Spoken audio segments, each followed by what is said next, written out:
ದಿನ ಕಳೆದಂಗೆ ಇದು ಮತ್ತೊಂದು ಸಮಸ್ಯೆಗೋ ಅಥವಾ ಮತ್ತೊಂದು ಏನಪ್ಪ ಅಂದ್ರೆ ಈ ಒಂದೇನೋ ಘನಘೋರ ಆರೋಪ ಮಾಡ್ತಾಯಿದ್ರು ನಮ್ಮ ಅನೇಕ ವಿಡಿಯೋದಾರರಾಗಿರ್ಬೋದು ಮತ್ಯಾರು ಆಗಿರ್ಬೋದು ಅಲ್ಲಿ ಜನ ಆಗಿರ್ಬೋದು ಅವರೆಲ್ಲ ಮಾಡೋದು ಸುಳ್ಳು ಹೇಳ್ತಾ ಇದ್ದಾರೆ ಅನ್ನೋಂಥ ಒಂದು ಸಣ್ಣ ಸಂಶಯ ಅಲ್ಲಿ ಶುರು ಆಗ್ತಾಯಿದೆ. ಅದು ಘನಗಂಭೀರ ಆಗಬಾರ್ದಾಗಿದ್ರೆ ಮೊದಲು ಎಲ್ಲಾದರೂ ಒಂದು ಬುರುಡೆನೋ ಎಲುಗುನೋ ಮತ್ತು ಮನುಷ್ಯನದೇನೋ ಚಿಕ್ಕಷ್ಟು ಇನ್ನೂ ಹೊಸ ರೂಪ ಪಡಿಬೋದು ಅಂತೇಳಿ ಜನಸಾಮಾನ್ಯರು ಮಾತಾಡುವಂಥದ್ದು.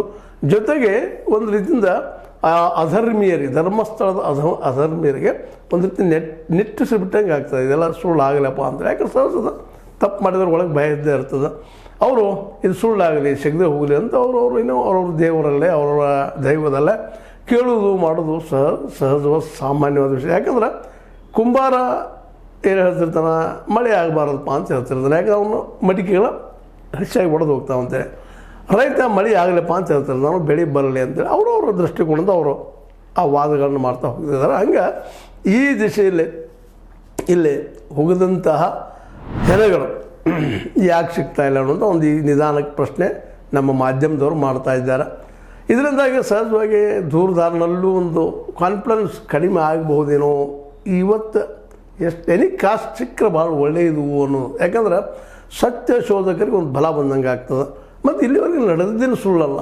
ಆ ಒಂದು ಧರ್ಮಸ್ಥಳದಲ್ಲಿ ಅನೇಕ ಕೊಲೆಗಳಾಗಿ